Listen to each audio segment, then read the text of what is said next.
नमस्कार दोस्तों, मैं डॉक्टर कुलदीप कुमार केकेसर आप सभी का बहुत बहुत स्वागत करता हूं एक नए बिंदु के साथ और एक नई कड़ी के साथ।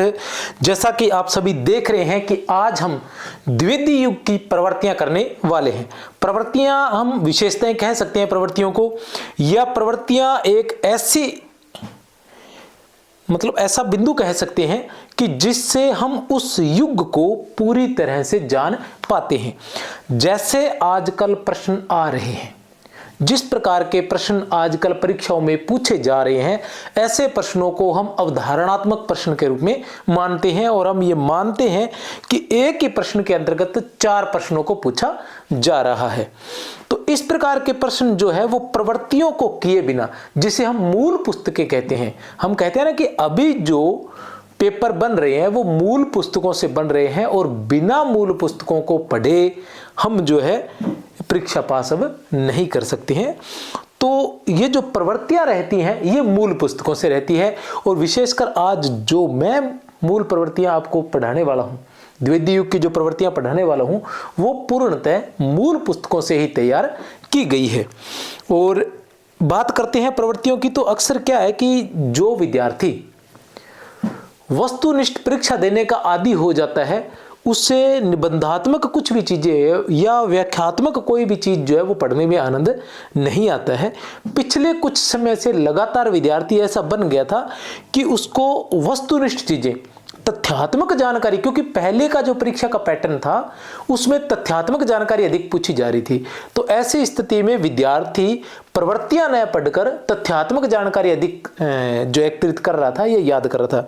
कहने का मतलब ये है कि द्विवेदी युग का काल कब से लेकर कब तक माना जाता है, द्विवेदी युग के प्रमुख रचनाकार कौन कौन से हैं, इनके प्रमुख रचनाकार का जन्म कब हुआ था, उस रचनाकार की रचनाएं कौन कौन सी है, उन रचनाओं का सन कौन सा था, या उन रचनाओं के बारे में विशेष बात क्या है, कितने उपसर्ग थे या कितने अंग थे या कितने बिंदु थे, ये सारी चीजें उसके बारे में, बस यही चीजें याद कर रहा था।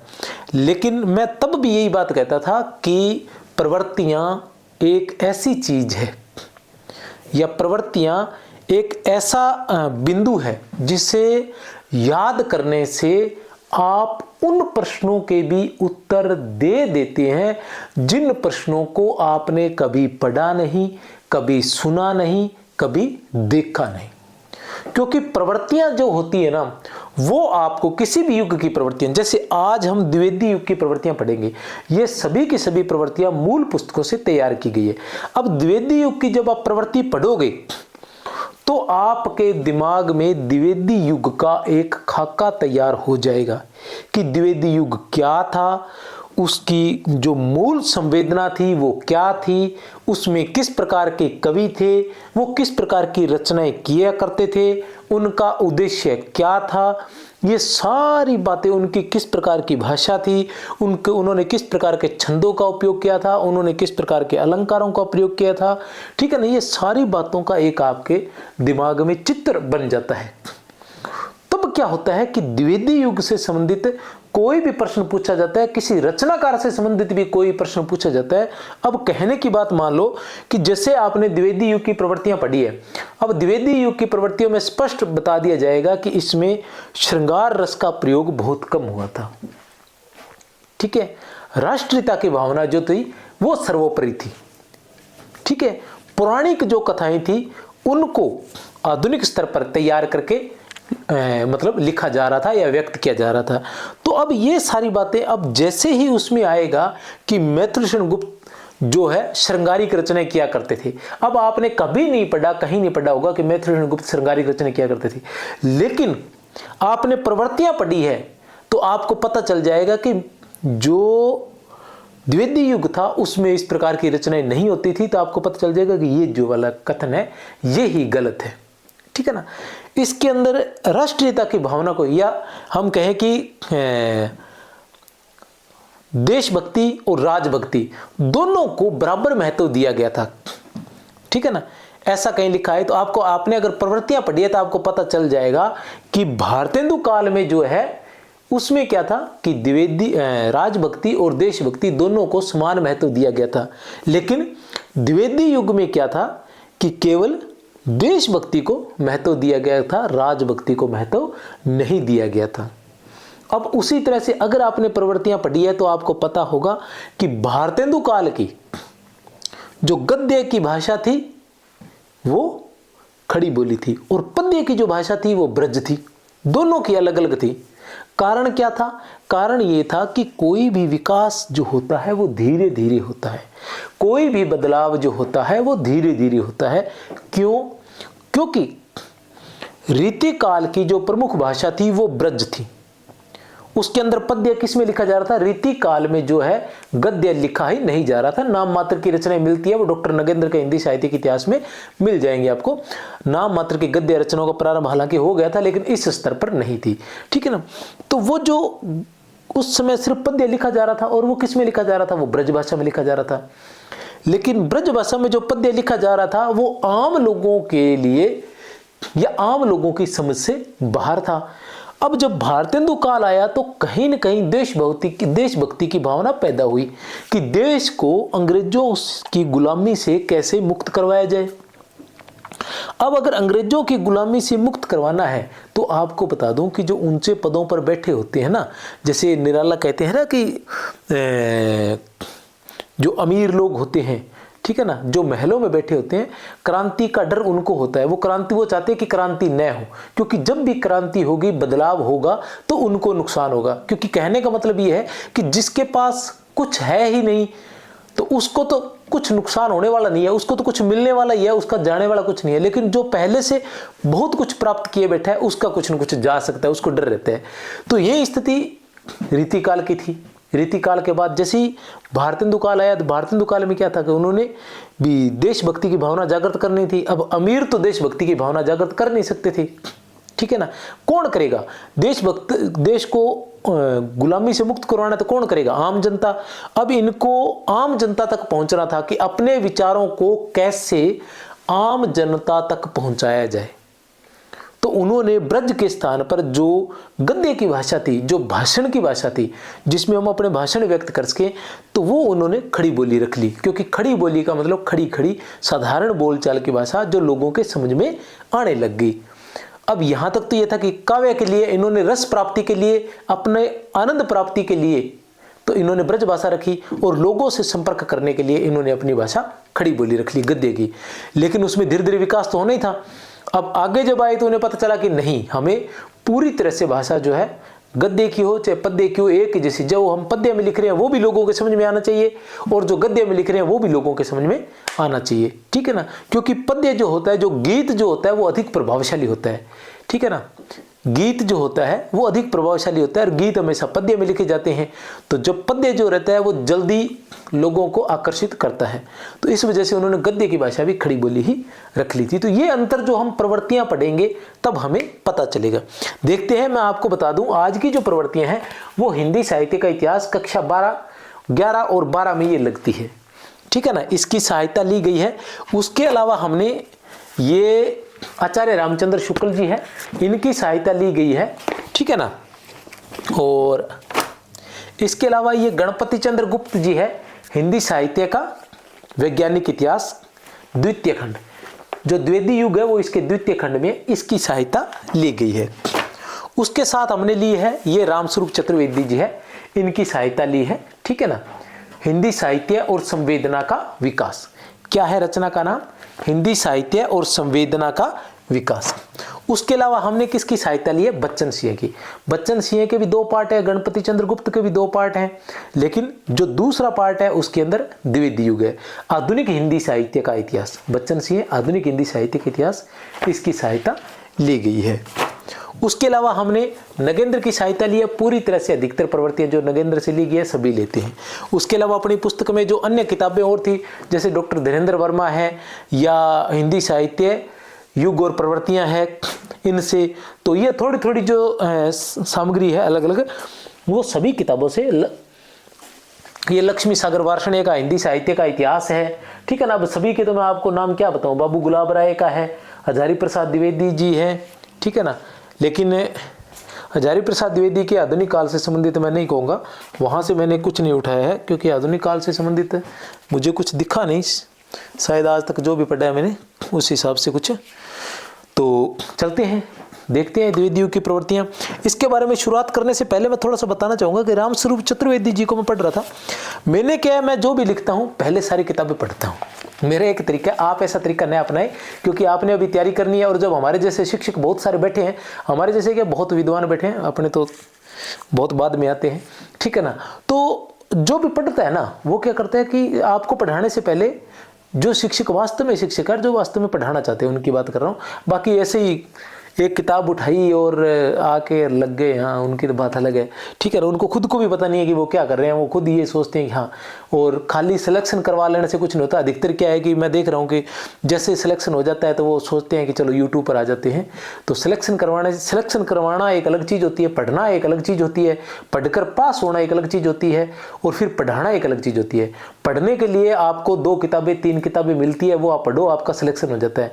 लेकिन पढ़ाने के लिए आपको आपके कमरे में कोई 2-3 हज़ार किताबें चाहिए होती है कम से कम, ठीक है ना, तब जाके आप पढ़ा पाते हो प्रत्येक बिंदु को। जैसे मैं अब सभी बिंदु का भी आपके सामने किताबें निकाली है, ये सभी बिंदुओं से मैंने जो है पहले पढ़ा है और फिर मैंने कुछ अच्छी चीज़ें तैयार की। जैसे अब ये बात करूँ मैं रामस्वरूप चतुर्वेदी जी की, बाकी सारी चीज़ें लिखी हुई है, निश्चिंत रहे, इसकी PDF भी मैं उपलब्ध करवा दूंगा आपको इस बार। भारतेंदु युग के कई लेखकों का उत्तरकाल द्विवेदी युग में समा जाता है। इन दोनों युगों की भावभूमि में ऐसी समता है कि कहीं कोई संधि काल नहीं मिलता। अब रामस्वरूप चतुर्वेदी जी कहते हैं कि इन दोनों युगों में, मतलब जो भारतेंदु काल के कुछ कवि थे वो भी जाकर द्विवेदी काल में मिल जाते हैं, और हम यहाँ तक कि मैथिल गुप्त को भी देखते हैं कि वो भी छायावाद में जाकर मिल जाते हैं द्विवेदी काल से। तो ये कवि आगे से आगे निकल जाते थे, और छायावाद के जो कवि है वो प्रगतिवाद में चले जाते हैं बहुत सारे, ठीक है ना। और उसके बाद प्रगतिवाद वाले कवि कुछ प्रयोगवाद में चले जाते हैं, प्रयोगवाद वाले अधिकतर नई कविता में चले जाते हैं। तो ये चलता रहता है। तो वो कहते हैं कि इन दोनों में कोई संधि काल नजर नहीं आता, कुछ अंतर है, वो आपको बता देता हूं। कौन? रामस्वरूप चतुर्वेदी जी कुछ अंतर बता रहे हैं, ठीक है ना। तो क्या अंतर बता रहे हैं? वो अंतर बता रहे हैं कि भारतेंदु मंडल आत्मीयता के भाव पर बना हुआ था। बहुत अच्छी बात है। भारतेंदु मंडल जो था, भारतेंदु युग जो था, उसमें आत्मीयता अधिक थी, ठीक है। अच्छे से चाहे तो आप नोट कर सकते हैं, लिख सकते हैं, ठीक है ना। भारतेंदु काल जो था उसकी खासियत क्या थी? उसमें आत्मीयता थी। लेकिन जो द्विवेदी काल था उसकी खासियत अनुशासन थी। भारतेंदु काल के लोग आत्मीयता के रूप में क्या करते थे? लावणी गाते थे, नाटक करते थे, नाटक लिखते थे, नाटकों में अभिनय करते थे। उसके अलावा उनका वो क्या था, उसको कुछ बोलते थे, दिमाग से निकल गया मेरे नाम में, समस्या पूर्ति, हाँ समस्या पूर्ति। वो समस्या पूर्ति उनकी प्रमुख जो प्रवृत्ति थी, ठीक है ना। लेकिन द्विवेदी युग में आप देखते हो कि अनुशासन हो गया था। निराला की रचनाएं वापस लौटा दी गई थी, मैथिल गुप्त की रचनाएं भी वापस लौटा दी गई थी महावीर प्रसाद द्विवेदी द्वारा।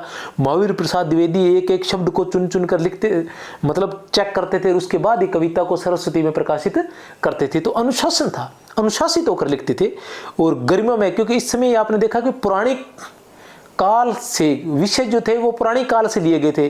और पुरानी काल से तात्पर्य जैसे राम का विषय हो गया, लक्ष्मण का विषय हो गया, भरत का हो गया, महाभारत का हो गया। तो वहाँ बड़े भाईचारा, वो माता पिता की, वो उस तरह से तो बड़ा अनुशासन था। उसके बाद भारतेंदु अपने वृत्त के निश्चय ही सबसे बड़े रचनाकार थे। अब एक विशेषता क्या थी कि भारतेंदु जो थे, भारतेंदु काल जिनके नाम पर पड़ा, भारतेंदु के नाम पर पड़ा, तो भारतेंदु अपने काल के सबसे बड़े रचनाकार थे। उनकी टक्कर का उनके काल में कोई नहीं था। लेकिन जो महावीर प्रसाद द्विवेदी थे वो अपने काल के सबसे बड़े रचनाकार नहीं थे। वो रचनाकार की दृष्टि से देखा जाए तो उनके लेवल के नहीं थे, उनसे बड़े उनके शिष्य थे। बात करें हम मैथिल गुप्त की, बात करें हम प्रेमचंद की, तो वो उनके शिष्य होते हुए भी उनसे ऊपर थे, ऊपर चले गए थे रचनाओं में। लेकिन फिर भी अनुशासन की दृष्टि से या वैचारिक दृष्टि से उनके जो विचार थे वो कहीं इनसे भी ऊपर चलते थे। जो रामविलास शर्मा है वो क्या लिखते हैं? रामस्वरूप चतुर्वेदी जी कहते हैं कि रामविलास शर्मा क्या लिखते हैं? उनकी एक किताब है, कौन सी किताब है प्यारे बच्चों? महावीर प्रसाद द्विवेदी और हिंदी नवजागरण। क्या है? लिख लो चाहे, रामविलास शर्मा की एक किताब है। क्या नाम है उस किताब का? महावीर प्रसाद द्विवेदी और हिंदी नवजागरण।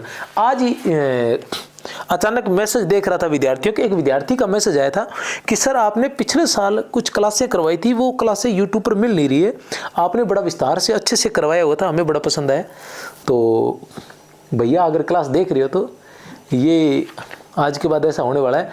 बीच में मैंने क्या है थोड़ा व्याकरण को पकड़ लिया था, तो व्याकरण में अपनी तरफ से तो बहुत विस्तार से कराया, जितनी व्याकरण की 50 किताबें पढ़ी है सारी पढ़ के पढ़ाया है, लेकिन व्याकरण को थोड़ा सा लोग हल्के में लेते हैं। तो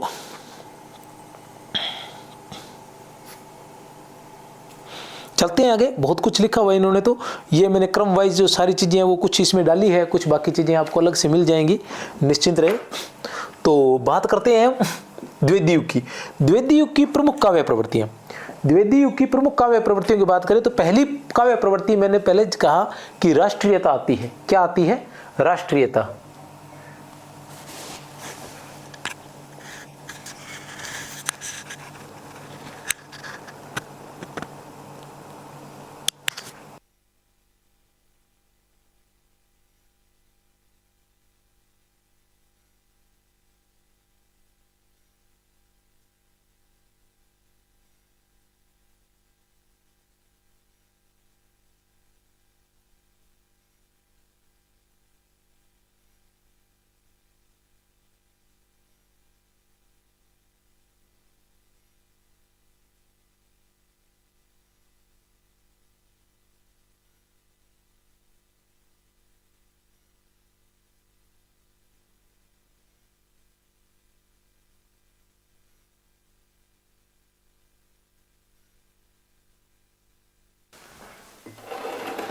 पहली प्रवृत्ति कौन सी आती है?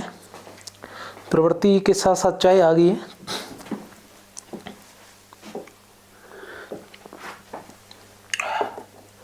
याद दिला देना भैया, चाहे भूल ना जाऊं, मैं भूल जाता हूँ। राष्ट्रीयता। राष्ट्रीयता की बात करें तो जो द्विवेदी युग था उसमें राष्ट्रीयता को, इसकी जो प्रमुख काव्य प्रवृत्ति थी वो राष्ट्रीयता थी। मैंने आपको पहले ही बताया कि जो भारतेंदु काल था उसमें राजभक्ति और राष्ट्रीयता, राष्ट्रभक्ति दोनों को इक्वल महत्व दिया गया था, लेकिन जो द्विवेदी युग है उसमें राष्ट्रीयता को अधिक महत्व दिया था, राजभक्ति का विरोध किया गया था। ठीक है ना, अंग्रेजों का विरोध किया गया था। राष्ट्रीयता इस युग की प्रमुख काव्य प्रवृत्ति थी। भारतेंदु युगीन कवि जहां देशभक्ति के साथ साथ राजभक्ति पर भी कविताएं लिख रहे थे, वहीं इस काल के कवियों ने केवल राष्ट्रीयता को अपने काव्य का विषय बनाया।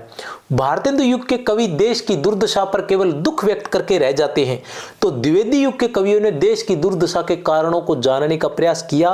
वह स्वतंत्रता को सबसे बड़ा अभिशाप मानते हुए स्वतंत्रता प्राप्ति के लिए अपना सर्वस्व बलिदान करने की प्रेरणा भी देती हैं। द्विवेदी युग के प्रमुख कवि जो सबसे पहले कवि माने जाते हैं नाथूराम शर्मा शंकर, क्या कहते हैं कि देशभक्त वीरों मरने से नेक नहीं डरना होगा। देशभक्त वीरों मरने से नेक नहीं डरना होगा, प्राणों का बलिदान देश की वेदी पर करना होगा। ठीक है ना, क्या कहते हैं वो कि देशभक्त वीरों मरने से नेक नहीं डरना होगा, प्राणों का बलिदान देश की वेदी पर करना होगा। तो वो क्या है कि स्वतंत्रता प्राप्ति के लिए अपना सब कुछ न्यौछावर करने को तैयार हो गए थे। कहने का तात्पर्य है कि उन्होंने जो चिनगारी, भारतेंदु काल के कवियों ने जो चिनगारी छोड़ी थी वो द्विवेदी युग तक आते आते विशाल आग का रूप धारण कर चुकी थी। अब उन्हें आजादी ही चाहिए थी, वो किसी प्रकार का समझौता करने के लिए तैयार नहीं थे। भारतेंदु काल के जो लेखक थे वो ये सोचते थे कि अगर सीधा अंग्रेजों का विरोध किया गया तो उनके द्वारा उन्हें दंड दिया जाएगा कहीं न कहीं, तो तब ऐसा वो नहीं कार्य कर पाए थे, कहीं न कहीं डर बैठा हुआ था। लेकिन इस काल के कवियों ने वो डर निकाला, भारतेंदु काल के कवियों ने, लेकिन वो कहीं न कहीं उस लेवल पर विद्रोह नहीं कर पाए थे। ठीक है ना, चोरी छुपे अपनी कविताएं लिख रहे थे और अन्य उपनाम से या छिपे हुए नाम से अपनी जो देशभक्तिपूर्ण कविताएं लिख रहे थे। लेकिन द्विवेदी युग के जो कवि थे वो सरेआम सामने आ गए थे। देशभक्त वीरों कितने विश्वास के साथ भारत भारतीकार भारतवर्ष की श्रेष्ठता की घोषणा करता है। भूलोक का गौरव। भारत भारतीकार कौन था? भारत भारतीकार मैथिलभूषण गुप्त। ठीक है ना, भारत भारती रचना कब आई थी? 1912 में, जिसके लिए मैथिलभूषण गुप्त को राष्ट्र कवि की उपाधि से सम्मानित किया गया था। कब किया गया था? 1936 ईस्वी में। किसके द्वारा किया गया था? महात्मा गांधी के द्वारा। किसके द्वारा? महात्मा गांधी के द्वारा भारत भारती के लिए भूलोक का गौरव, प्रकृति का पुण्य लीला स्थल कहाँ है, फैला मनोहर गिरी हिमालय और गंगा जल जहाँ है, संपूर्ण देशों से अधिक किस देश का उत्कर्ष है, उसका की जो ऋषि भूमि है वह कौन है, भारतवर्ष है। याद रख लेना, ये जो पंक्तियां हैं ये मूल हिंदी साहित्य के इतिहास से ही ली गई है। और जो भी पंक्तियां पूछी जाती है, मैं आपको फिर बता दूं कि जो भी मूल पंक्तियां पूछी जाती है वो मूल हिंदी साहित्य के इतिहास से पूछी जाती है, बाकी मूल पंक्तियों का कोई अंत नहीं है। ऐसे तो भारत भारती पूरी में से उठा के पूछे तो कहीं से पूछ ले, साकेत इतना बड़ा है उसमें से कहीं से भी पूछ लेगा, ठीक है ना, ऐसा नहीं होता। हिंदी साहित्य के इतिहास को वो उठाते हैं और वहां जो मूल पर, और वो पंक्तियां मैंने यहाँ ली है तो आप इनका उपयोग कर सकते हैं।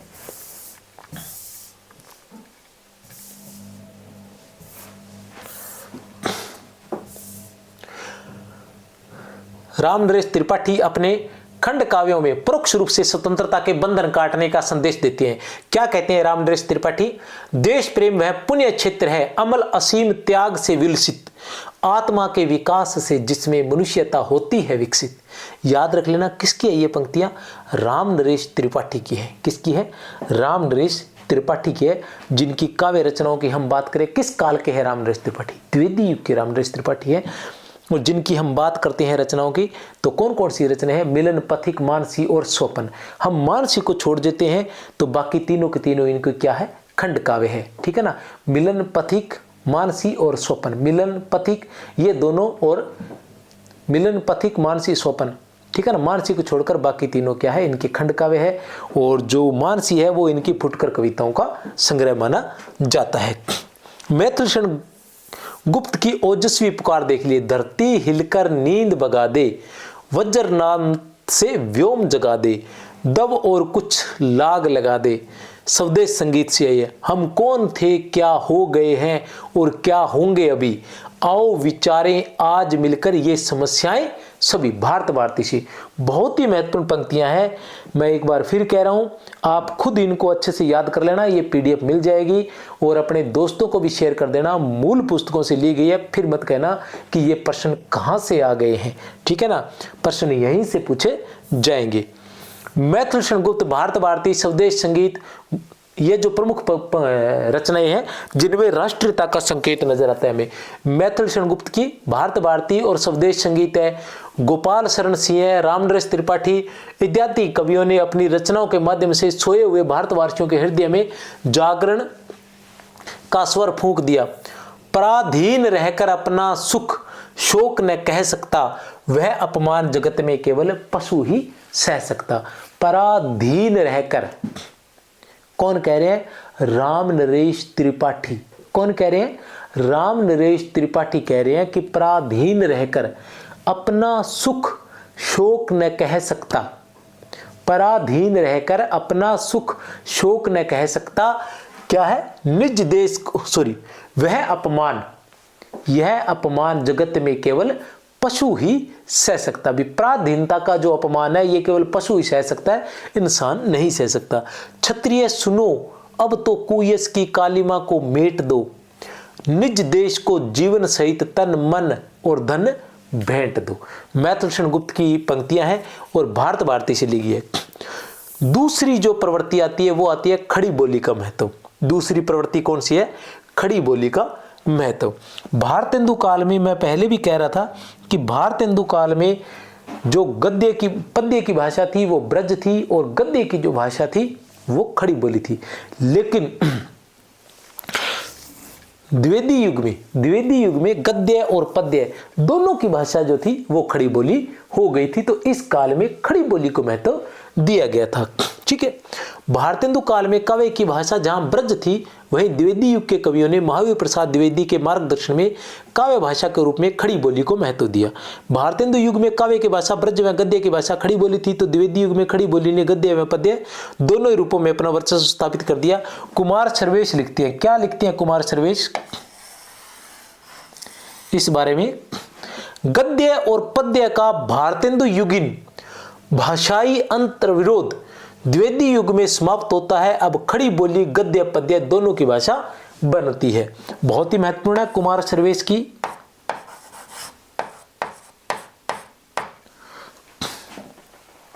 गद्य और पद्य का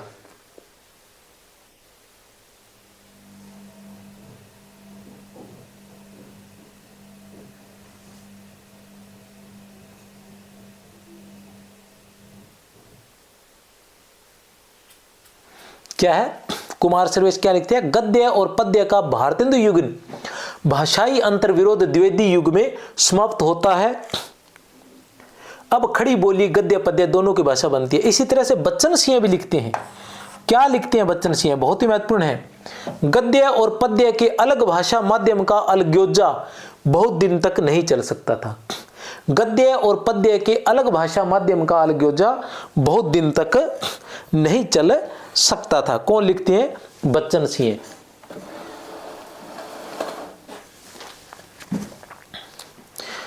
यद्यपि आरंभ में खड़ी बोली काव्य नीरस तुकबंदी के अतिरिक्त कुछ नहीं था, किंतु उसमें उत्तरोत्तर निखार आया। जयद्रथ वध की प्रसिद्धि ने ब्रजभाषा के मोह का वध कर दिया। भारत भारती की लोकप्रियता, खड़ी बोली की विजय भारती सिद्ध हुई। जयद्रथ वध, जयद्रथ वध ये किसकी रचना है, ये है मैथिल शरणगुप्त की रचना। मैथिल शरणगुप्त की खड़ी बोली की रचना बताएं तो इनकी पहली जो कविता है वो हेमंत मानी जाती है, ठीक है ना, जो सरस्वती में प्रकाशित हुई थी। और पुस्तक के रूप में इनकी पहली जो रचना थी वो रंग में भंग मानी जाती है। कौन सी, रंग में भंग मानी जाती है, जो 1909 में प्रकाशित हुई थी। और महत्वपूर्ण रचना जो बहुत अधिक प्रसिद्ध हुई थी वो थी जयद्रथ वध, जो 1910 में प्रकाशित हुई थी।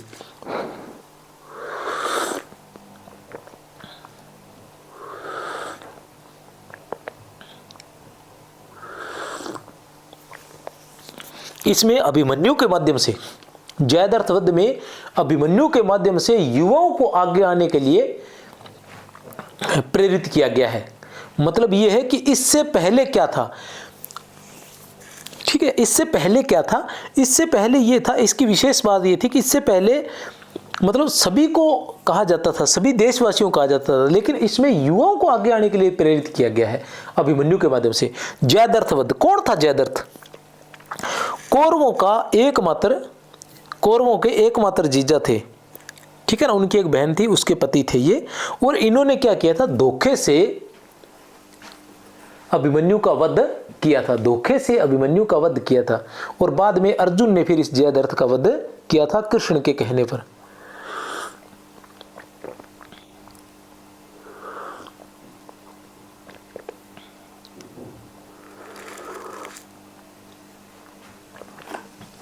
फिर उसके बाद भारत भारती 1912 में आई गई, ठीक है ना, जिसने झंडे गाड़ दिए थे खड़ी बोली के। क्या कह रहे हैं, भारत भारती की लोकप्रियता, खड़ी बोली की विजय भारती सिद्ध हुई। वस्तुतः द्विवेदी युग काव्य का विकास इस बात का इतिहास है कि खड़ी बोली अपरिपक्वता, अव्यवस्था और अमार्दव से किस भांति परिपक्वता, व्यवस्था और मार्दव तक पहुंची।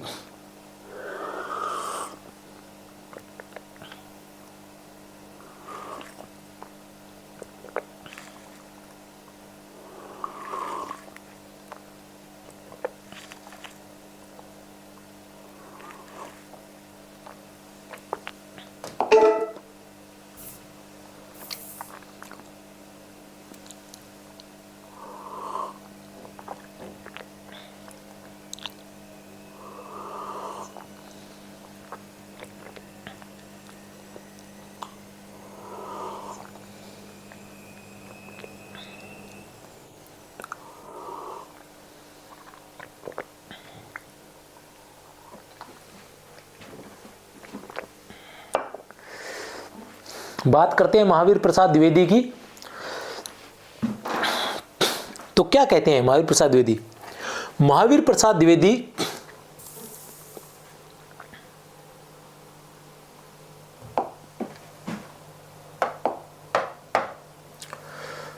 महावीर प्रसाद द्विवेदी हे कविते और कवि कर्तव्य के माध्यम से, ये इनकी दोनों कविताएं थी, हे कविते और कवि कर्तव्य के माध्यम से कविता के पुनरुद्धार की बातें कही और यह मार्ग प्रशस्त किया कि सभी विषय काव्य के लिए उपयुक्त है।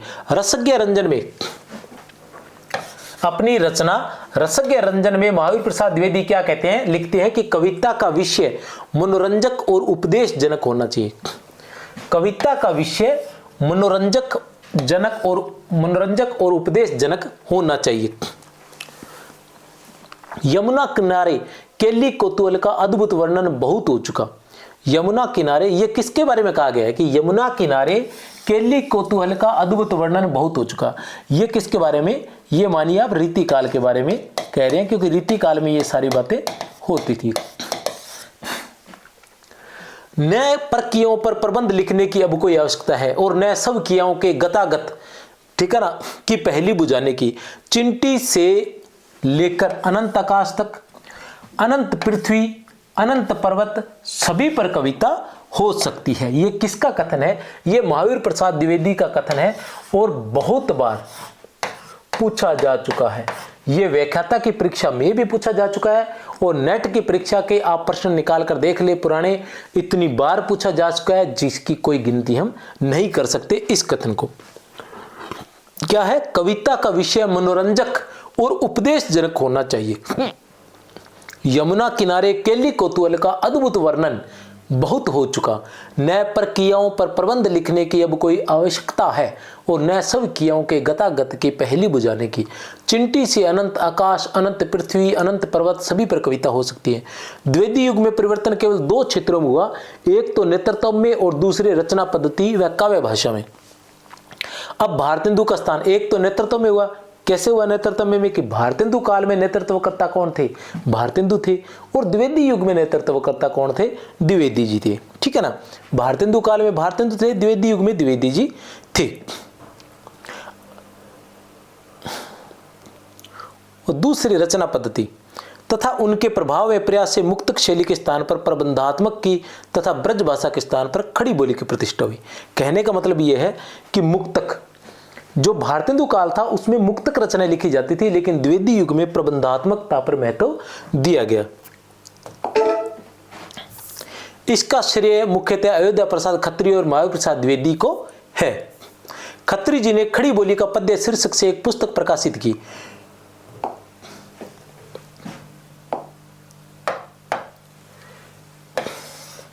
खड़ी बोली का पद्य, खत्री जी ने खड़ी बोली का पद्य शीर्षक से एक पुस्तक प्रकाशित की जिसके द्वारा इस आंदोलन का प्रवर्तन हुआ। यद्यपि ब्रज भाषा के पक्षपातियों ने इसका विरोध किया, किंतु महावीर प्रसाद द्विवेदी तथा उनके सहयोगी कवियों ने इसका दृढ़ता से सामना करते हुए अंततः अपने लक्ष्य में सफलता प्राप्त की। गणपति चंद्र गुप्त ने इस युग को आदर्शवादी प्रबंध परंपरा की संज्ञा प्रदान की थी। गणपति चंद्र गुप्त ने द्विवेदी युग को क्या नाम दिया था? आदर्शवादी प्रबंध परंपरा। क्या नाम दिया था? आदर्शवादी प्रबंध परंपरा। तो ये जैसे अब कह रहे हैं कि द्विवेदी युग को क्या नाम दिया था, कि अब जैसे मैं कह रहा हूं कि आदर्शवादी प्रबंध परंपरा नाम दिया था, तो अब मैं ये कोई पढ़ी पढ़ाई बात नहीं कह रहा हूं कि मैंने कहीं से पढ़ लिया था और फिर मैं आपको बताने लग गया कि इन्होंने ऐसे कहा था। नहीं, ऐसा नहीं है। मैंने खुद ने इसको पहले पढ़ा है, उसके बाद आपको बताने के लिए आया हूं, ठीक है ना।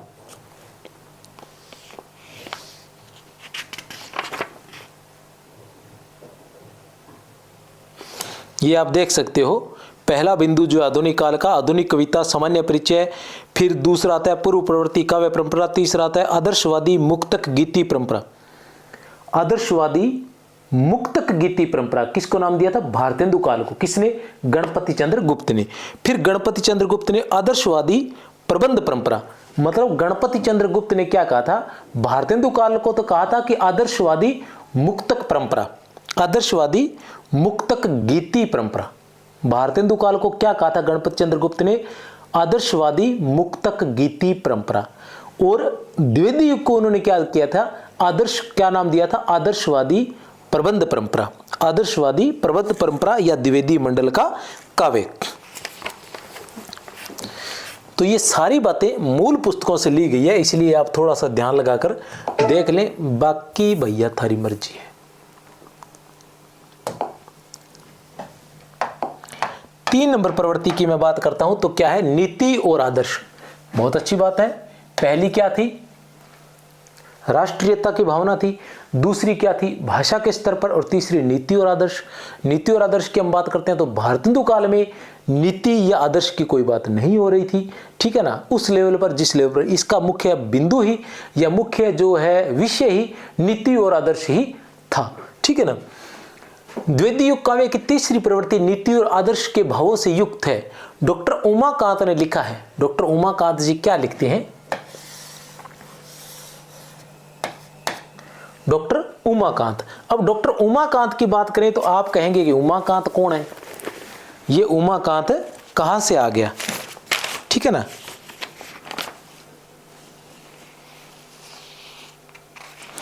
उमाकांत की बात करता हूं तो जिसको हम डॉक्टर नगेंद्र का हिंदी साहित्य का इतिहास आप कहते हो, जिसको आप डॉक्टर नगेंद्र का पूरा नाम है उमाकांत गोयल, जिसको आप डॉक्टर नगेंद्र का हिंदी साहित्य का इतिहास कहते हो, वो डॉक्टर नगेंद्र का हिंदी साहित्य का इतिहास न होकर डॉक्टर नगेंद्र ने उसे संपादित किया है और बहुत से लेखकों ने मिलकर उसे लिखा है और उनकी जो रचनाएं थी उनको इकट्ठा करके उन्होंने एक साहित्य का इतिहास अलग अलग लोगों को बोला, उन्होंने अलग अलग लोगों ने लिखा। तो उसमें जो द्विवेदी काल आता है उसको डॉक्टर उमाकांत गोयल लिखते हैं। तो कहने का तात्पर्य आप कह सकते हो कि संदर्भ ग्रंथ के रूप में हमने इसमें किसका प्रयोग किया है? डॉक्टर नगेंद्र का प्रयोग किया है। तो भैया अब ऐसे मत कह देना कि गुरुजी बार बार किताबें क्या दिखा रहे हो। ये इसलिए दिखा रहा हूं कि आपके समझ में आ जाए कि यहां मैं फिर बार बार वही बात कह देता हूं कि बहुत सारी किताबें लिख रखी हैं। अब उन किताबों को लेकर मैं चाहूं तो दिन में 10 क्लासें ले लूं चाहिए आपकी, ठीक है ना, सारा कुछ करवा सकता हूं। लेकिन मेरे एक समस्या ये है कि मैंने जो पहले करवा दिया फिर करवाने की कोशिश नहीं करता हूं और मेहनत करता हूं कि कुछ और लाया जाए जो आज की ज़रूरत है, आज की जरूरत। उसी वजह से क्लासें आ नहीं पाती है, क्योंकि अगर सिर्फ पूरा ही करना हो तो इतने सारी किताबें ऑब्जेक्टिव, जैसे आज हम देख रहे हैं कि यूट्यूब पर बहुत सारे ऑब्जेक्टिव क्वेश्चन आते रहते हैं, भी ये क्वेश्चन करवा रहा है, वो भी क्वेश्चन करवा रहा है, छोटे छोटे क्वेश्चन मैं देख रहा हूँ उनको करवाए जा रहे हैं, ऐसी कोई विशेषता भी नहीं है। तो ऐसे क्वेश्चनों का तो अपने पास भंडार भरा पड़ा है। अभी 2 किताबें, वैसे तो बहुत सारी हैं। अब ये देखिए, ये 12,000 वस्तुनिष्ठ प्रश्न, ये 13,000 वस्तुनिष्ठ प्रश्न, ये सिर्फ हिंदी के हैं, ठीक है ना। और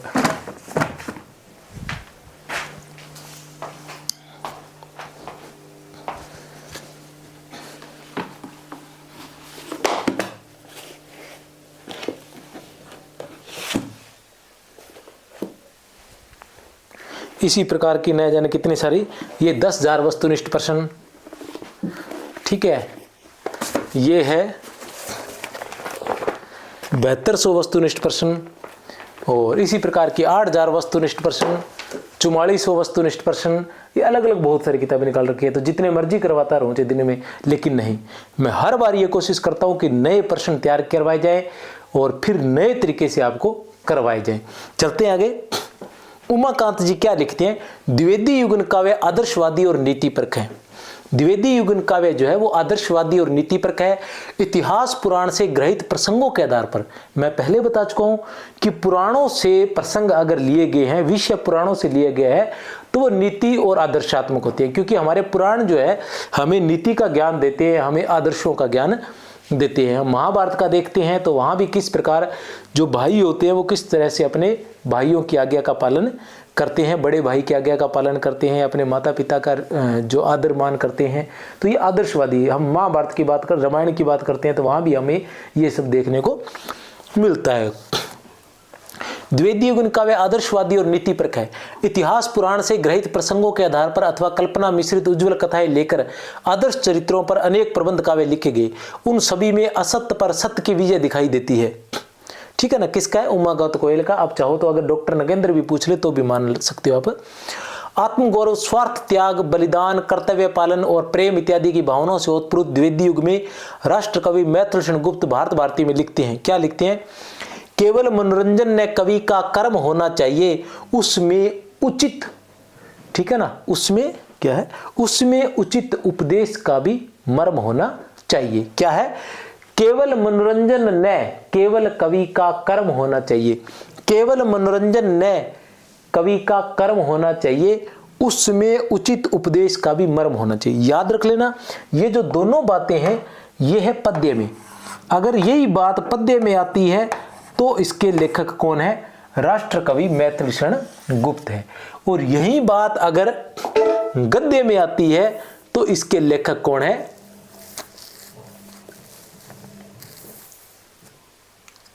कविता का विषय मनोरंजक और उपदेशजनक होना चाहिए। कविता का विषय मनोरंजक और उपदेशजनक होना चाहिए। मनोरंजक और उपदेशजनक होना चाहिए, दोनों बातें लिख रही हैं। और मैथिलशरण गुप्त क्या लिखते हैं कि केवल मनोरंजन नहीं होना चाहिए, साथ में उसमें उपदेश भी होना चाहिए। तो पद्य में अगर ऐसी ही बात आएगी तो वो किसकी होगी? गुप्त की होगी। और ऐसी ही बात अगर गद्य में आएगी तो वो बात किसकी होगी? महावीर प्रसाद द्विवेदी की होगी।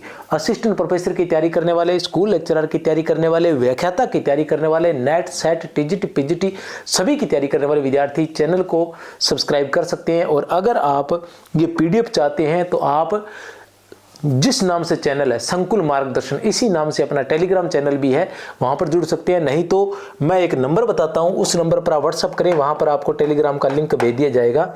वो नंबर है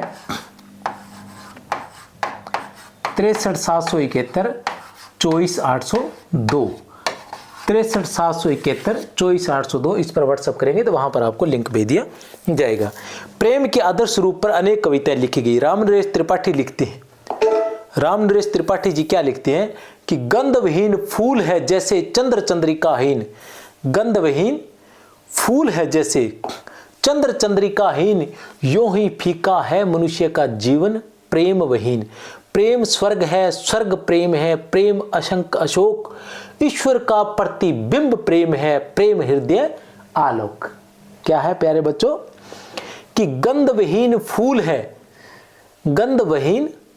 गंधविहीन फूल है जैसे चंद्र चंद्रिकाहीन, यूं ही फीका है मनुष्य का जीवन प्रेम विहीन।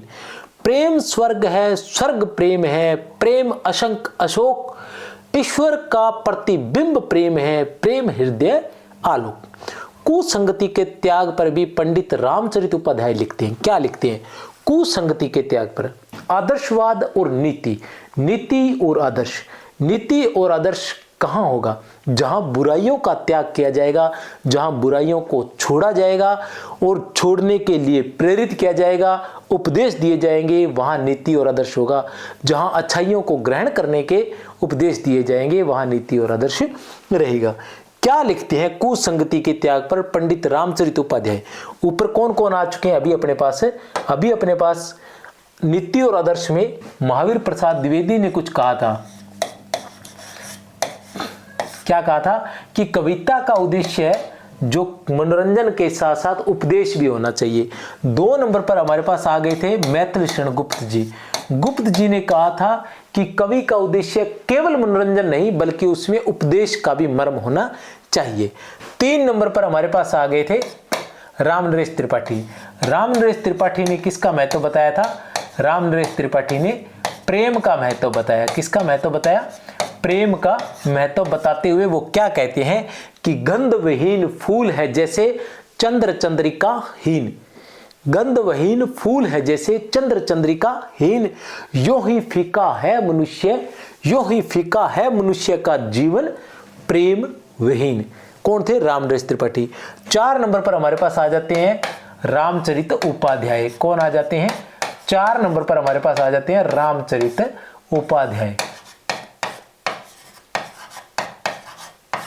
ठीक है ना? वो क्या लिखते हैं कि अति खल की संगति करने से जग में मान नहीं रहता, अति खल की संगति करने से जग में मान नहीं रहता, लोहे के संग में पड़ने से घन की मार अनल सहता, सबसे नीति शास्त्र कहता है दुष्ट संग दुख का दाता है, दुष्ट संग दुख का दाता है, जिस पेय में पानी रहता है वही खूब ओटा जाता है, जिस पेय में पानी रहता है वही खूब ओटा जाता है। हरियोधकृत प्रिय प्रवास मैथिल शरण गुप्त जी के साकेत, रंग में भंग, जयदर्थवर्ध, विकट भट्ट, गोकुल चंद्र शर्मा का गांधी गौरव, रामनरेश त्रिपाठी कृत मिलन आदि आदर्शवादी रचनाएं हैं। अब कौन कौन सी आदर्शवादी रचनाएं हैं तो उनके नाम यहाँ दिए गए हैं। कौन कौन से? अयोध्या सिंह उपाध्याय हरियोध का प्रिय प्रवास आदर्शवादी रचना है, साकेत भी आदर्शवादी रचना है, रंग में भंग भी आदर्शवादी रचना है, जयद्रथवध भी आदर्शवादी रचना है, विकट भट्ट भी आदर्शवादी रचना है। ये तीनों रचनाएं किसकी हैं? ठीक है ना? प्रिय प्रवास इनकी है और साकेत, रंग में भंग, जयद्रथवध, विकट भट्ट ये किसकी है? गुप्त की है। गोकुल चंद्र शर्मा की एक रचना है गांधी गौरव, ये भी क्या है? आदर्शवादी। रामनरेश त्रिपाठी की मिलन जो है ये भी आदर्शवादी रचना है। अब 4 नंबर जो प्रवृत्ति है वो है मानवतावाद। 4 नंबर जो प्रवृत्ति है वो है मानवतावाद। द्विवेदी युग से पहले हिंदी काव्य में राजा, सामंत, योद्धा, ईश्वर तथा अनेक प्रकार की नायिकाओं को स्थान मिला था, परंतु द्विवेदी युग में सामान्य मानव की पहली बार प्रतिष्ठा हुई है। इस युग की कविता की एक और विशेषता मानवतावादी विचारों का प्रचार और प्रसार है। प्राय सभी कवियों की दृष्टि मानवतावादी थी। कहने का मतलब यह है कि इससे पहले क्या था कि जो साधारण मानव है, साधारण जन है, उसको नायक के रूप में कविताओं में या गद्य में, पद्य में या अपनी रचनाओं में स्थान नहीं मिलता था। लेकिन द्विवेदी युग के कवियों ने मानव को पहचाना और आम मानव को, साधारण मानव को जो है उसमें स्थान दिया, अपनी रचनाओं में नायक के रूप में स्थान दिया। मानव सेवा को ही इन कवियों ने ईश्वर सेवा बताया है। राम तुम मानव हो, ईश्वर नहीं हो क्या, और मैं मनुष्यता को सुरतव की जननी भी कह सकता हूं, कहकर गुप्त जी ने उक्त धारणा को ही पुष्ट किया है। समझ गए? ये ऐसे छोटी छोटी चीजें जो पढ़ जाते हैं लेकिन पूछ ली जाती है। राम तुम मानव हो, ईश्वर नहीं हो क्या, किसकी पंक्ति है ये? राम तुम मानव हो किसकी पंक्ति है? गुप्त की, मैथिलीशरण गुप्त की, कि राम तुम मानव हो, ईश्वर नहीं हो क्या, मैं मनुष्यता को सुरतव की जननी कह सकता हूं। किसकी पंक्ति है? गुप्त की। मैं मनुष्यता को सुरतव की जननी भी कह सकता हूं। हरियोध की राधा भी, हरियोध की प्रिय प्रवास की जो राधा है वो भी मानव सेवा में ईश्वर सेवा की अनुभूति करती है। ठीक है ना? प्रिय प्रवास का जो हरियोध का अयोध्या सिंह उपाध्याय का जो प्रिय प्रवास है, खड़ी बोली का प्रथम महाकाव्य जिसे हम कहते हैं, उसमें क्या कहा, उसमें क्या दिखाया गया? राधा को भी मानव सेवा में ईश्वर सेवा की अनुभूति करती है। इसी प्रकार महावीर प्रसाद द्विवेदी भी क्या लिखते हैं? सर्गो नरक ठिकाना नाही में कल्लू अलहेत काव्य का विषय बना है। भैंसी भवानी के तब सेवा लागे, कर्ण पडवगा छूटी, बटवन दूध दुहा इन हाथन, धार न कबू दूहत मां टूटी। ये कौन है, किसकी पंक्तियां? ये महावीर प्रसाद द्विवेदी जी की पंक्तियां हैं, जिन्होंने 1903 से लेकर 1920 तक सरस्वती का संपादन किया था। दीनहीन, कृषक तथा विधवा के दुखों का भी बड़ा कारुणिक वर्णन आलोच्य काल के कवियों ने किया है। गुप्त जी की किसान, ये किसके बारे में है? यहां हम बात कर रहे हैं दीनहीन कृषक तथा विधवा के दुखों का। दीनहीन कृषक तथा विधवा के दुखों का, इन पर कौन कौन सी रचनाएं हैं? गुप्त जी की बात करें तो किसान इनकी रचना आई थी, जो किसानों की दीनहीन दशा को व्यक्त करती है। सियाराम शरण जी की अनाथ आई थी, ठीक है ना, और गया प्रसाद शुक्ल स्नेही की, गया प्रसाद शुक्ल स्नेही की कृषक क्रंदन, ये सारी किसकी है? दीनहीन कृषक की। किसान, अनाथ किसकी है? किसान, दीनहीन किसान, कृषक क्रंदन, स्नेही, स्नेही मतलब गया प्रसाद शुक्ल स्नेही की रचना। कृषक जीवन संबंधी प्रभावी रचनाएं, नाथूराम शर्मा शंकर, नाथूराम शर्मा शंकर की एक रचना थी गर्भरंडा रहस्य। ये बचपन में ही विधवा हो जाने वाली बच्ची की कहानी है। जन्म से पहले विधवा हो जाने वाली विधवाओं के कष्टमय जीवन का बड़ा मार्मिक चित्रण हुआ है। फिर थी इतिवृत्तात्मकता। 5 नंबर पर हमारे पास काव्य प्रवृत्ति आती है इतिवृत्तात्मकता। इतिवृत्तात्मकता की बात करें तो छायावाद का जो उदय हुआ था वो उसका जो प्रमुख कारण माना जाता है, छायावाद के उदय का जो प्रमुख कारण माना जाता है वो कारण माना जाता है द्विवेदी युग की इतिवृत्तात्मकता। छायावाद का जो प्रमुख कारण माना जाता है वो माना जाता है द्विवेदी युग की इतिवृत्तात्मकता। कहने का मतलब ये है कि छायावाद के जो आलोचक है वो कहते हैं कि जो द्विवेदी युग था उसमें काव्य जो था वो निरस हो गया था, पूर्णतः आदर्शवादी हो गया था। काव्य का मतलब, इन्होंने जो द्विवेदी युग के कवि थे उन्होंने स्वयं कहा था कि काव्य का जो उद्देश्य है वो क्या होना चाहिए? मनोरंजन के साथ साथ उपदेशात्मक भी होना चाहिए। मनोरंजन के साथ साथ उपदेशात्मक भी होना चाहिए, लेकिन वो सिर्फ मनोरंजन, क्योंकि जो रीतिकाल था उस समय काव्य केवल मनोरंजन का विषय था। जो रीतिकाल था उसमें काव्य का विषय केवल मनोरंजन था। ठीक है ना। और मनोरंजन भी राजाओं महाराजाओं का, सामंतों का था। लेकिन वहां से निकलकर कहीं न कहीं भारतेंदु काल में उस काव्य को उपदेशात्मक भी बनाने का प्रयास किया गया, लेकिन कम था। उसमें भी मनोरंजन जो था वो अधिक था। मनोरंजन जो उद्देश्य था काव्य का, वो मनोरंजन अधिक था। लेकिन द्विवेदी युग के लोगों ने यह चाहा कि मनोरंजन के साथ साथ काव्य का उद्देश्य उपदेश देना भी होना चाहिए। लेकिन वो मनोरंजन से काव्य को निकालने के चक्कर में इतना आगे बढ़ गए कि उनके काव्य में मनोरंजन रहा ही नहीं, केवल उपदेश ही उपदेश रह गए। और यही उसकी कमी थी, जिससे द्विवेदी युग का अंत हुआ और छायावाद का उदय हुआ। कहने का मतलब यह था कि द्विवेदी युग के कवि जो थे वो केवल पुरानी कथाओं को उठाकर और उनसे संबंधित रचनाएं लिखने लगे। उससे क्या है कि अधिकतर आदर्शवादी और नीति, उससे क्या है कि जो जनता थी, जो पाठक वर्ग था, वो कहीं न कहीं उस चीज़ों से बोरियत महसूस होने लगा। क्योंकि काव्य का कहीं न कहीं उद्देश्य होता है कि आंदोलन करना, देश के लिए जागृत होना, देश के लिए लड़ना, उपदेश देना, ये सारा काव्य का उद्देश्य हो सकता है। लेकिन उसके साथ साथ मनोरंजन भी जरूरी है, क्योंकि जो पाठक है वो काव्य से मनोरंजन की भी, उपदेश से अधिक मनोरंजन की डिमांड जो है वो करता है। तो कहीं न कहीं वो लुप्त हो गया था। और उसके लिए कवि ने फिर यहाँ क्या था, आदर्श था, और वहाँ स्वयं के भावों को छायावाद में व्यक्त करने लग गया था। तो इतिवृत्तात्मकता मतलब इस काल के अंदर किसी भी विषय को बहुत बढ़ा चढ़ाकर लिखा जाने लग गया था। तो ये इसकी इतिवृत्तात्मकता थी। ठीक है ना। इति का मतलब अत्यधिक, वृत्त का मतलब वृत्तात्मक मतलब वर्णन करना। द्विवेदी युग काव्य इतिवृत्तात्मक अधिक रहा। इतिवृत्तात्मकता का ही अन्य रूप कथात्मकता, उपदेशात्मकता व आख्यान मूलकता है। इतिवृत्तात्मकता द्विवेदी युग की सबसे बड़ी कमजोरी थी। इसी के परिणाम स्वरूप छायावाद का उदय हुआ था। इतिवृत्तात्मकता की प्रवृत्ति के कारण द्विवेदी युग कविता में पवित्रतावाद, वैराग्यवाद और शुभ सन्यासी रूप अधिक है। संभवतः इसी कारण दिनकर ने इस काल की कविता को शुभ्र वसना सन्यासिनी का, याद रख लेना,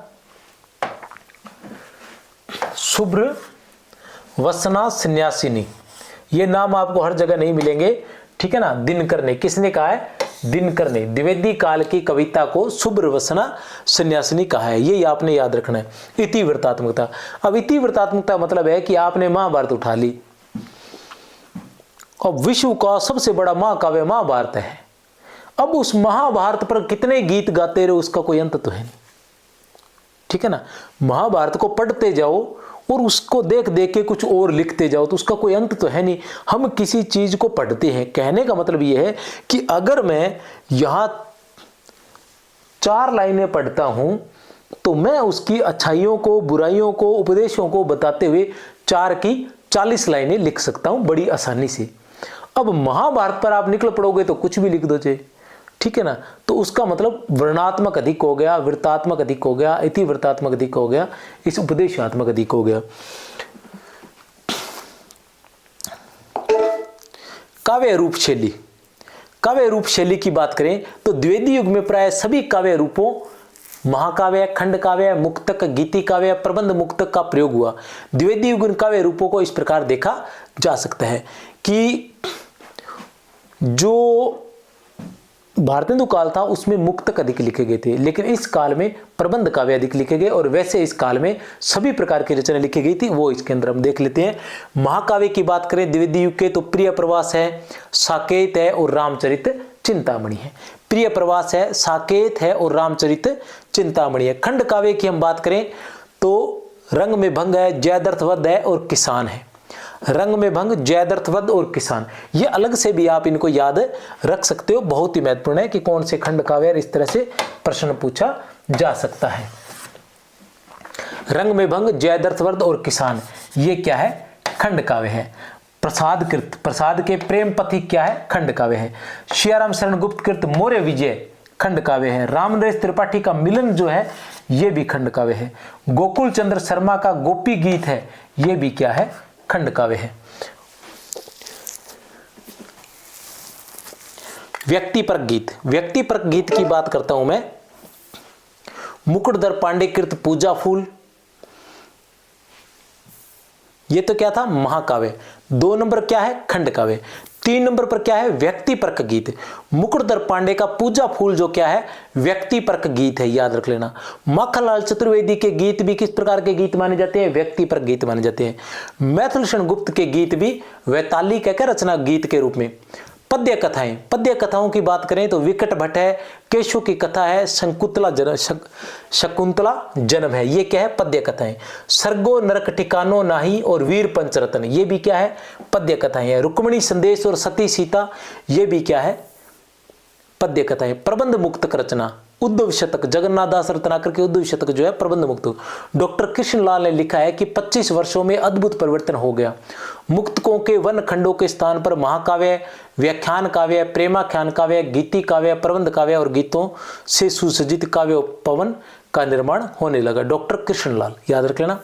छंद वैविध्य, बात करें हम इस काल के छंद की, द्विवेदी युग में छंदों का प्रयोग हुआ और छंदों में नए नए प्रयोग हुए। डॉक्टर उमाकांत गोयल, हिंदी साहित्य का इतिहास, संपादन डॉक्टर नगेंद्र, में क्या लिखा है छंदों के बारे में।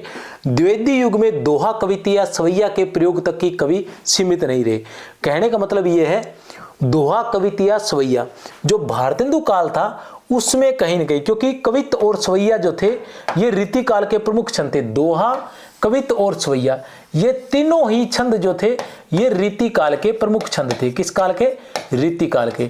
रीति काल के कवियों ने अधिकतर इसी में लिखा था, दोहा, कविता या सवैयों पर, ठीक है ना। दोहों की बात करें तो बिहारी सतसई आ जाती है, बाकी सभी ने कविता और सवैयों पर लिखा।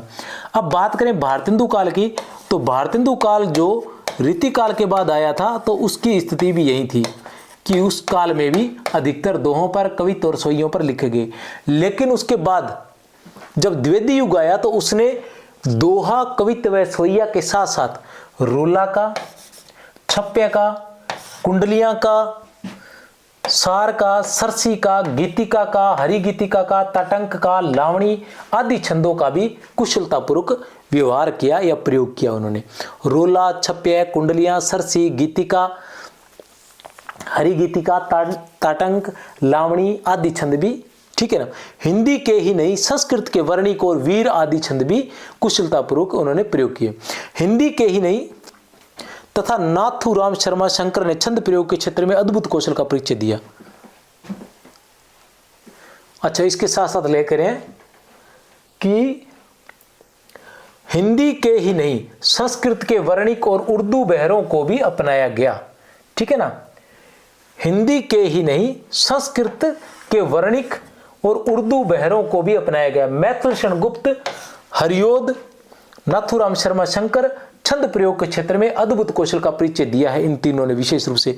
महावीर प्रसाद द्विवेदी ने छंद के विशेषीकरण का भी परामर्श दिया। परिणामतः गुप्त जी ने हरिगीतिका विशेषीकरण, महावीर प्रसाद द्विवेदी ने कहा कि किसी एक विशेष छंद को लेकर भी लिखो, तो गुप्त ने किस पर लिखा, विशेष रूप से हरिगीतिका पर। हरियोद ने वर्णिक छंद तथा उर्दू शैली के चौपदों पर। गुप्त जी ने हरिगीतिका छंद उनका विशेष छंद था, प्रिय छंद। हरियोद जी का वर्णिक छंद तथा उर्दू शैली के चौपदे। नाथूराम शर्मा शंकर ने कविताओं पर विशेष रूप से लिखा। गोपाल शरण सिंह ने कवित सवैयों पर लिखा तथा गया प्रसाद शुक्ल स्नेही और भगवान दीन ने उर्दू बहरों में विशिष्ट अधिक प्राप्त किया। इनमें इनको विशेषता प्राप्त थी, या हम कह सकते हैं कि इनके प्रिय छंद थे ये सभी। प्रोफेसर शिव कुमार शर्मा लिखते हैं, प्रोफेसर शिव कुमार शर्मा लिखते हैं, क्या लिखते हैं प्रोफेसर शिव कुमार शर्मा। अभी इनका हिंदी साहित्य का इतिहास नहीं पढ़ा है, मेरे सामने शायद दूसरे रूम में है।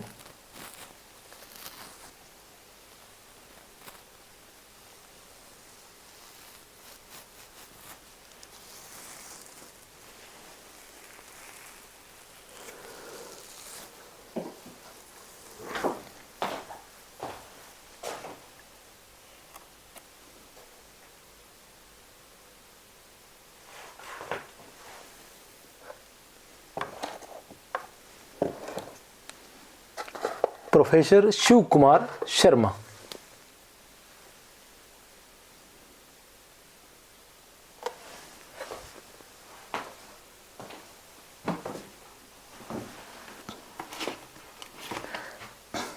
अच्छा, ये रहा, ये है हिंदी साहित्य युग और प्रवृत्तियां। प्रोफेसर शिव कुमार शर्मा। ये पढ़ी है, प्रति उठा लाया था, दिल्ली गया था तो वहाँ से कब की ये वहाँ मिल गई थी पुरानी किताबों में। प्रथम संस्करण 1862 का लिखा हुआ ये, इतनी पुरानी मिल गई। मूल्य है इसका 5 रुपये। हिंदी साहित्य युग और प्रवृत्तियां, इसमें ये क्या लिखते हैं?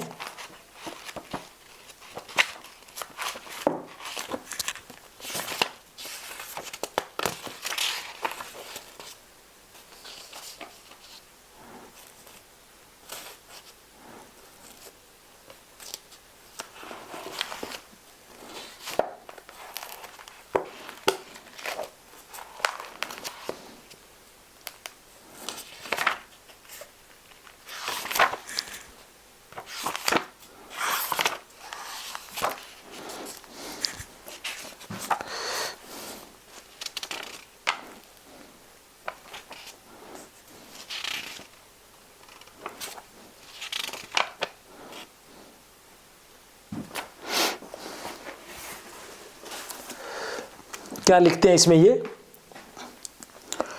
वस्तु स्थिति यह है कि इस काल का कवि भाषा के संस्कार में लगा रहा, उसे नवीन छंद निर्माण की कोई चिंता नहीं थी। छंद सौंदर्य की अभिवृद्धि का कार्य अगले युग में संपन्न हुआ। अब शिव कुमार शर्मा तो ऐसा लिख गए भैया, उनका कहने का मतलब था कि इन्होंने छंदों में अधिक रुचि नहीं रखी। ये छंदों का जो विशेष निर्माण है ये किस काल में हुआ था? छायावाद में हुआ था। प्रोफेसर शिव कुमार शर्मा ऐसा लिखते हैं।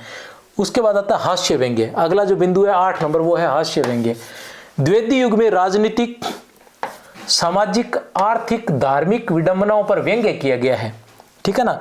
डॉक्टर उमा गौत कोयल लिखते हैं, किसमें? डॉक्टर नगेंद्र के हिंदी साहित्य के इतिहास के अंतर्गत क्या लिखते हैं? भारतेंदु युग जैसी जिंदादिली, चुहलबाजी और फक्कड़पन इस युग में नहीं रह गया था। भारतेंदु युग जैसी जो जिंदादिली थी, जो चूहलबाजी थी और जो फक्कड़पन था, शुरू में कह दिया था मैंने कि भारतेंदु काल में क्या थी? आत्मीयता थी। और द्विवेदी युग में क्या था? अनुशासन था।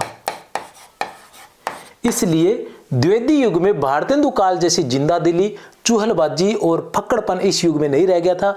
अतः उस युग के समान हास्य व्यंग्यपूर्ण कविता का प्राचुर्य द्विवेदी युग में नहीं है। इस दिशा में जितना कुछ लिखा भी गया है वह द्विवेदी जी के व्यक्तित्व के प्रभाव स्वरूप अपेक्षाकृत संयत और मर्यादित है। कहने का मतलब हास्य व्यंग्य की हम बात करें तो हास्य तो बहुत ही कम था, व्यंग्य थोड़ा बहुत जरूर हो सकता है, वह भी मर्यादित और संयत था, ठीक है ना। आचार्य द्विवेदी ने सर्गो नरक ठिकाना नाही में कुल्लू अलहित के माध्यम से गांव को छोड़कर शहर जाने वाले तथा विदेशी सभ्यता का अनुकरण करने वाले लोगों की हास्यास्पद स्थिति का चित्रण इन शब्दों में किया है। किन शब्दों में किया है देख लेते हैं। अचकुन पहरी बूट हम डाटा, बाबू बनने डेरात डेरात, लागेन आवे जाए संबन माँ कंठू फूट तब बना बतात, जब तक हमरे तन माँ तनिको रहा गाँव के रस का आंसू, तब तक हम अखबार किताबें लिख लिखी कीन उजागर बंसू। थोड़ा अचकुन और ये याद रख लेना, ज्यादा माथा बची बंद। बाल मुकुंद गुप्त इस युग के सशक्त व्यंग्यकार थे। व्यंग्यकार की बात करें तो बाल मुकुंद गुप्त जो थे वो इस काल के सशक्त व्यंग्यकार थे। इन्होंने तत्कालीन वायसराय लॉर्ड कर्जन को अपने व्यंग्य और हास्य का प्रमुख आलंबन बनाया। एक बार कर्जन ने भारतवासियों को झूठा कहा था, उसी को लक्ष्य कर गुप्त जी ने कितना तीखा प्रहार किया है। हमसे सच की सुनो कहानी, जिससे झूठ की क्या है जिससे मरे झूठ की नानी। हमसे सच की सुनो कहानी, जिससे मरे झूठ की नानी काफी प्रसिद्ध है, ये याद रख लेना। किसका है? बाल मुकुंद गुप्त का है। जो उनकी कौन कौन सी रचनाएं थी? उनकी थी क्या बोलते हैं वो, शिव शंभू के चिट्ठे और शिव शंभू के खत, इनकी रचनाएं थी।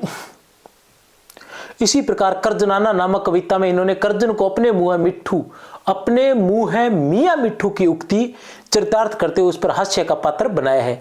एक अन्य कविता आजकल का सुख में स्वार्थी, खुशामदी और विलासियों की खबर ली गई है। कौन है ये कौन है? बाल मुकुंद गुप्त ने कर्जनाना में अपने मुंह है मियां मिट्ठू में और आजकल का सुख में व्यंग्य किया है। उसके अलावा नाथुराम शर्मा शंकर भी द्विवेदी युग के विशिष्ट हास्य व्यंग्यकार है। उन्होंने भी गर्भरंडा रहस्य इनकी सुप्रसिद्ध व्यंग्य कविता है, जिसमें गर्भ में ही विधवा हो जाने वाली बालिका के माध्यम से सामाजिक कुरीति का पर्दाफाश किया गया है। हास्य व्यंग्य की रचना करने वाले कवियों में ईश्वरी प्रसाद शर्मा तथा जगन्नाथ प्रसाद चतुर्वेदी के नाम भी उल्लेखनीय है। हास्य व्यंग्य की बात हम करें तो कौन कौन आ जाते हैं? महावीर प्रसाद द्विवेदी ने भी थोड़ा बहुत नाम लिया। प्रमुख अगर नाम ले इनकी तो ये नाम रहेंगे, ठीक है ना, ईश्वरी प्रसाद शर्मा और जगन्नाथ प्रसाद चतुर्वेदी।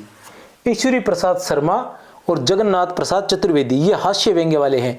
उसके अलावा हम व्यंग्य की बात करें तो बाल मुकुंद गुप्त आ जाते हैं प्रमुख रूप से, और बाकी कुछ रचनाओं में जैसे सर्गो नरक ठिकाना नाही के अंतर्गत हमारे महावीर प्रसाद द्विवेदी भी आ जाते हैं। अनुवाद कार्य बात करते हैं हम अनुवाद कार्य की, तो भारतेंदु काल में प्रारंभ हुई अनुवाद की प्रवृत्ति को द्विवेदी युग में विस्तार मिला। अनुवाद की बात करें तो महावीर प्रसाद द्विवेदी ने इतने अनुवाद किए थे, आप जब अनुवाद देखोगे तो देखते ही रह जाओगे। भारतेंदु काल के अंदर इतने अनुवाद नहीं हुए थे। शुरुआत उन्होंने की थी भारतेंदु काल और जो द्विवेदी युग है, इन दोनों में अंतर क्या था कि भारतेंदु ने बंगाल की कोमलकांत पदावली को ग्रहण किया था, और जो महावीर प्रसाद द्विवेदी थे इन्होंने महाराष्ट्र की कठोर पदावली को ग्रहण किया था। इसलिए उनमें जो भारतेंदु युग है उसके अंदर आत्मीयता है, ठीक है ना, क्योंकि कोमलता है, पदावली में कोमलता है इसलिए आत्मीयता है। और जो महावीर प्रसाद द्विवेदी है उन्होंने द्विवेदी युग के लिए क्या लिया, द्विवेदी युग में क्या लिया, महाराष्ट्र का जो कठोर पदावली है उसको लिया, ठीक है ना, मराठी की कठोर पदावली। तो उसके अंदर क्या था, उसमें अनुशासन अधिक था। तो ये बातें आपको ध्यान रखनी है। भारतेंदु काल में प्रारंभ हुई अनुवाद की प्रवृत्ति को द्विवेदी युग में विस्तार मिला। द्विवेदी काल में पाश्चात्य साहित्य व अन्य भारतीय भाषाओं का अनुवाद खूब जोरों पर था। द्विवेदी युग को अनुवादों का काल भी कहा जा सकता है, याद रख लेना, द्विवेदी युग को अनुवादों का काल भी कहा जा सकता है। अगर आप इसके बाद हम पढ़ेंगे, प्रवृत्तियां पढ़ने के बाद हम पढ़ेंगे द्विवेदी युग के बारे में कि कब से लेके कब तक द्विवेदी युग माना जाता है। जैसे 1900 से लेके 1920 ईस्वी तक के काल को द्विवेदी काल माना जाता है। 20 से लेकर 36 तक के काल को जो है छायावाद माना जाता है। 36 से 43 तक के काल को प्रगतिवाद माना जाता है। 43 से 51 तक के काल को प्रयोगवाद माना जाता है। 51 के बाद के काल को नई कविता माना जाता है। तो ये सारी चीज़ें पढ़ेंगे। फिर प्रमुख रूप से हम द्विवेदी युग के जो प्रमुख कवि है उनका जीवन परिचय पढ़ेंगे, या मान लो उनका जो जीवन परिचय क्या रहा, कौन कौन से प्रमुख कवि थे वो पढ़ेंगे, और उसके बाद नंबर वाइज कवियों को पढ़ेंगे। सबसे पहले हम महावीर प्रसाद द्विवेदी को पढ़ेंगे। जब हम महावीर प्रसाद द्विवेदी को पढ़ेंगे तब हम देखेंगे कि इन्होंने कितने अनुवाद किए थे, ठीक है ना। डॉक्टर शिव कुमार शर्मा, प्रोफेसर शिव कुमार शर्मा लिखते हैं, क्या लिखते हैं प्रोफेसर शिव कुमार शर्मा, देख लें। आचार्य द्विवेदी का उद्देश्य हिंदी भाषा और उसके साहित्य को समृद्ध बनाना था, अतः उन्होंने अनुवाद की प्रवृत्ति को भी प्रोत्साहन दिया। हम पहले ही लिख चुके हैं कि द्विवेदी के सामने दो शैलियां थी, बंगला की कोमलकांत पदावली तथा मराठी की वर्णन प्रधान इतिवृत्तात्मक शैली। द्विवेदी जी ने हिंदी कविता के लिए दूसरी को अपनाया क्योंकि यह उनके मन के अनुकूल पड़ती थी। उस काल के अन्य कवियों ने भी कविता में इस शैली को अपनाया। कहने का मतलब यह है कि इनके सामने दो शैलियां थी, एक तो बंगाल की कोमलकांत पदावली तथा दूसरी थी मराठी की वर्णन प्रधान और इतिवृत्तात्मक शैली। मराठी की वर्णन प्रधान और इतिवृत्तात्मक, तो द्विवेदी जी ने ये दूसरे वाली अपनाई, मराठी की वर्णन प्रधान और इतिवृत्तात्मक शैली। मैथिलशरण गुप्त क्या लिखते हैं, मैथिलशरण गुप्त ने माइकल मधुसूदन के दो काव्यों मेघनाद वध तथा विरहिणी ब्रजांगना का सुंदर अनुवाद किया था। मैथिलशरण गुप्त ने भी मधुसूदन के दो काव्यों, माइकल मधुसूदन के दो काव्यों मेघनाद वध और विरहिणी ब्रजांगना का सुंदर अनुवाद किया। इन्होंने नवीन चंद्र सेन के पलासी युद्ध का भी सफल अनुवाद किया था। ये पलासी होना चाहिए, और हो सकता है पलासीर भी हो सकता है, कोई बात नहीं, अगर पलासी हो तो भी चलेगा, पलासीर हो तो भी चलेगा। यह अनुवाद कार्य हिंदी साहित्य के पद्य और गद्य दोनों क्षेत्रों में बराबर चलता रहा। इससे हिंदी साहित्य के वृत्ति में और व्यापकता आई। द्विवेदी युग की महत्वपूर्ण अनुदित रचनाएं, उज्जड़ ग्राम, किसका? डिजर्टेड विलेज, गोल्ड स्मिथ के डिजर्टेड विलेज का श्रीधर पाठक ने उज्जड़ ग्राम नाम से अनुवाद किया था।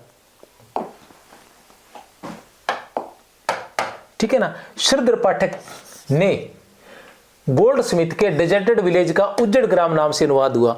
ठीक है ना, फिर गोल्ड स्मिथ के ही ट्रेवलर का, किसने? श्रीधर पाठक ने गोल्ड स्मिथ के ट्रेवलर का श्रांत पथिक नाम से अनुवाद करवाया।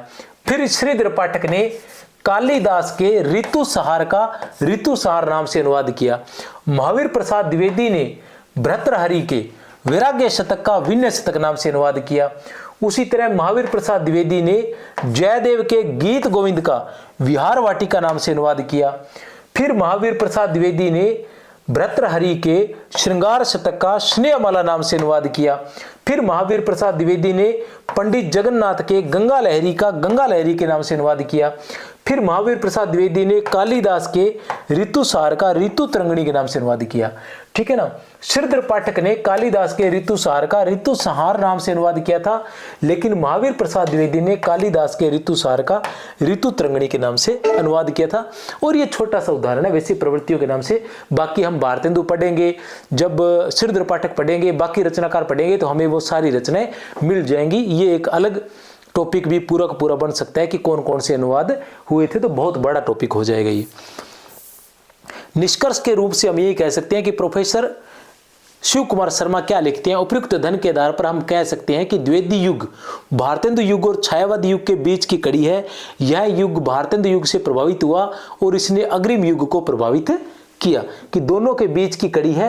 यह भारतेंदु युग से प्रभावित हुआ था और अगले आने वाले युग छायावाद को भी इसने प्रभावित किया था। डॉक्टर केसरी नारायण शुक्ल के शब्दों में द्विवेदी युग के कवियों ने साहित्य, डॉक्टर केसरी नारायण शुक्ल, याद रख लेना किसका कथन है।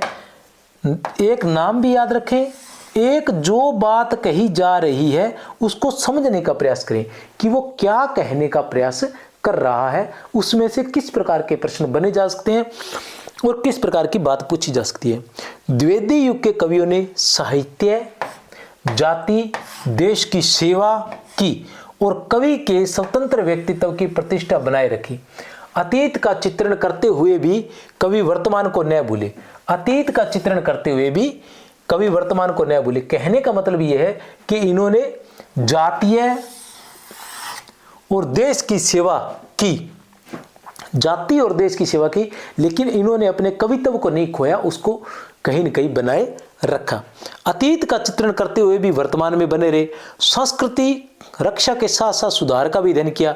अपनी संस्कृति की रक्षा भी की और साथ में सुधार भी किया, क्योंकि संस्कृति और सुधार में थोड़ा सा डिफरेंस आ जाता है कि हमारी परंपरा है, हमारी संस्कृति है, हम उसको संस्कृति मान लेते हैं। तो वो महावीर प्रसाद द्विवेदी है ना, वो एक लेख है हजारी प्रसाद द्विवेदी, उसमें वो बताते हैं कि संस्कृति में किस प्रकार, परंपरा में किस प्रकार भी हम उसको भी ढो लेते हैं। जो पाखंड थे, जो रूढ़ियाँ थी, जो उस समय सही थी, आज के ज़माने में वर्तमान के लिए वो एक प्रकार का कोड कह सकते हैं हम, ठीक है ना। तो वो उस चीज़ को भी हम ढोए जा रहे हैं बिना किसी कारण के, बिना किसी वैज्ञानिक कारण के, इसलिए कि ये हमारी परंपरा थी, हमारी संस्कृति थी, इसलिए।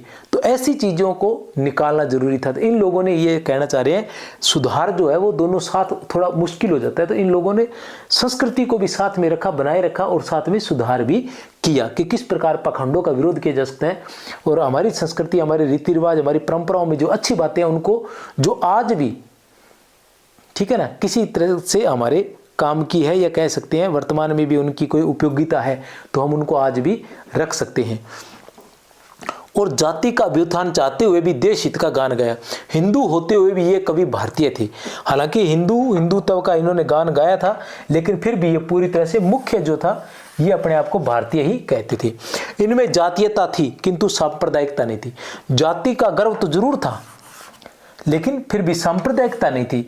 ये उस अपनी जाति को बढ़ा चढ़ाकर तो जरूर कहना चाह रहे थे, अपनी जाति का गुणगान करना चाहते थे, अपनी संस्कृति का गुणगान करना चाहते थे, लेकिन सांप्रदायिकता नहीं थी। सांप्रदायिकता न होने का मतलब ये है कि ये अपने को ऊंचा जरूर उठाने की कोशिश कर रहे थे, लेकिन दूसरे को हीन दिखाने का इन्होंने कभी प्रयास नहीं किया। जब हम दूसरे को हीन दिखाते हैं, जहां भी हम दूसरे को हीन दिखाते हैं, तो वहां सांप्रदायिकता आ जाती है, ठीक है ना।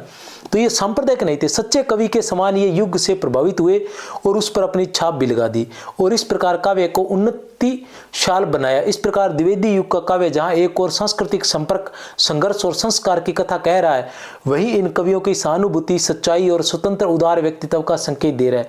इसी में इन कवियों की सफलता और इसमें इनकी महत्ता है। तो ये था हमारा द्विवेदी युग भैया, ये द्विवेदी युग की प्रवृत्तियां थी। और थोड़ा बहुत महत्वपूर्ण चीजें होंगी तो और बता दूंगा। ये पीडीएफ प्राप्त करने के लिए 63 771 24 802 पर आप मैसेज कर सकते हैं। वहां पर आपको टेलीग्राम का लिंक दे दिया जाएगा और उस लिंक पर आप क्या कर सकते हैं, ये पीडीएफ प्राप्त कर सकते हैं। तो अगर क्लास पसंद आई है तो आप लाइक जरूर करें और मैसेज जरूर लिखें, कमी शमी के बारे में जरूर बताएं। मेरी तरफ से आप सभी को बहुत बहुत शुभकामनाएं। जय हिंद, जय भारत।